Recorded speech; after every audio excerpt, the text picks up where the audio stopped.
한류의 중요한 조연자, 바로 번역입니다. 영화 기생충의 대사들을 서구인들의 정서에 맞게 맛깔나게 번역했던 달씨 파켓. 만일 그의 좋은 번역이 없었다면 기생충이 과연 서구인들이 울고 웃는 영화, 생각할 수 있는 영화가 될 수 있었을까요? 반면 매부커상을 수상하며 화제가 됐던 채식주의자는 그 훌륭한 작품성에도 불구하고 우영 논란으로 홍역을 치르기도 했습니다. 오늘은 우리의 대중문화와 번역 이야기를 다룬 더 컨버세이션의 기사를 가져와 봤습니다. 그 제목은 오징어 게임, 피지컬 100에서부터 K-팝, BTS에 이르기까지 번역은 글로벌 문화 소비, 그 구조적 변화의 중심에 있다. 참고로 제가 즐겨보고 종종 소개도 해드리는 이 컨버세이션이라는 매체는 호주에 그 기반을 두고 있는데요. 기본적으로 이곳은 학술적인 성향이 자주 드러나는 곳입니다. 지필진으로는 전 세계 교수 및 박사과정 이상의 사람만 참여가 가능한 곳인데요. 이 때문에 같은 이슈라도 일반적인 언론 매체와 비교해 좀 더 색다른 관점과 깊이감을 보여주는 경우가 많습니다. 그들의 모토도 학문적 엄격함, 저널리즘적 감각입니다. 한국의 리얼리티 서바이벌 쇼 피지컬 100. 공개된 지 불과 일주일 만에 이 쇼는 넷플릭스의 라인업들을 모두 제치고 글로벌 히트작으로 올라섰다. 이 쇼는 이름 자체가 그 모든 것을 말해준다. 뛰어난 체격을 가진 100명의 참가자가 다양한 도전에 참여해 33만 5천 호주 달러에 해당하는 한화 3억 원을 쟁취한다.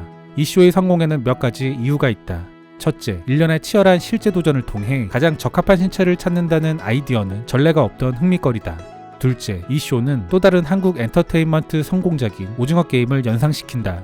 셋째, 1.5톤 선박을 옮기는 것과 같은 도전 과제의 규모는 상상을 초월할 정도로 관객들을 놀랍게 만든다. 그런데 이 쇼의 성공에 중추적인 기여를 했음에도 불구하고 거의 언급되지 않는 요소가 하나 있다. 바로 번역이다. 만일 번역이 없었다면 이 쇼는 전 세계 관객에게 다가갈 수 없었을 것이다. 전 세계적으로 큰 인기를 얻은 모든 한국 드라마, 영화, 예능도 마찬가지다. 전통적으로 서구가 주도해온 것이 글로벌 문화 소비의 양태다. 번역은 이러한 구조의 변화, 그 중심에 있는 핵심 요소인 것이다. 수십 년 동안 동양인들은 대중문화의 소비자로서 서양, 특히 미국과 유럽을 대부분 바라봤다. 여기서 한국도 예외는 아니었다. 지금은 생각하기 어렵지만 한때 한국인들은 그들 스스로가 서구 영화가 더 선진적이라며 자신들의 영화를 낮춰보기도 했었다. 1990년대 후반이 되어서야 한국의 영화 산업은 세계적인 지원 등에 힘입어 번창하기 시작했다. 한국 문화의 세계적인 인기에 기여한 또 다른 요인은 K-팝으로 더 잘 알려진 한국 대중문화의 부상이다. 시각적으로 꽉 찬 이 새로운 장르의 음악은 유튜브에 엄청난 수혜를 입었고 방탄소년단과 블랙핑크와 같은 글로벌한 이름을 배출했다.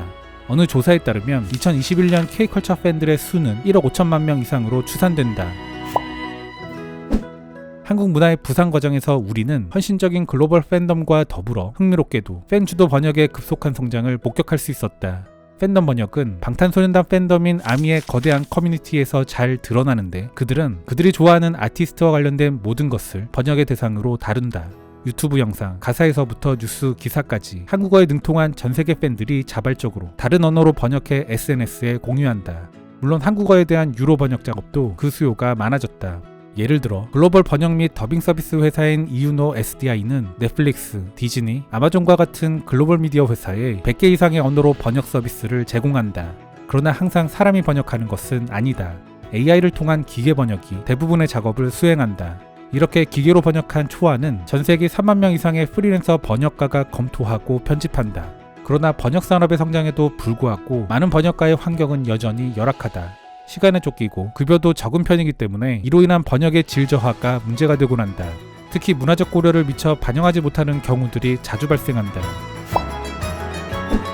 방송을 본 사람들이라면 종합격투기 파이터 추성훈을 기억할 것이다.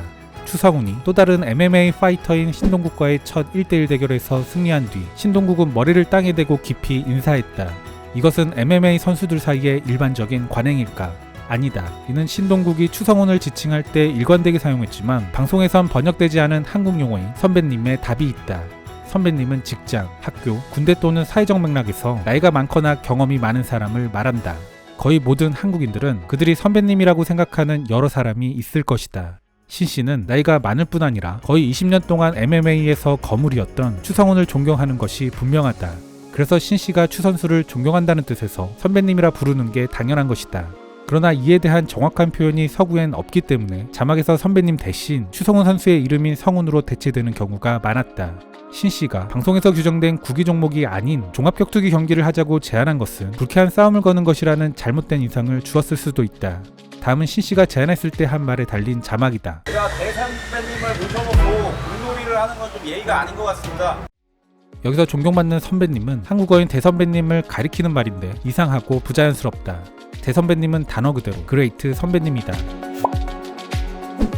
한국어로 된 경칭이나 호칭은 번역하기가 항상 어렵다. 영한 번역을 전문으로 하는 사람으로서 이런 원어 표현은 있는 그대로 유지하는 게 최선이라고 생각한다. 디지털 시대의 정보는 손끝에서도 쉽게 찾아볼 수 있다. 세뇨르를 번역할 필요가 없듯이 한국의 호칭도 그 자체로 존중받아야 한다. 번역을 청중과 상호작용하는 과정으로 인식할 때 진정한 의미에서 서양에서 동양으로의 문화적 이동이 이루어질 것이다. 우리의 대중문화 작품들이 히트칠 때마다 불거지곤 하는 게 바로 번역의 문제입니다. 오징어 게임 때도 마찬가지였죠. 영감님을 썰어 번역한다든가 하는, 물론 오역은 아니지만 뭔가 그 뉘앙스가 제대로 살지 않는 번역도 많았습니다.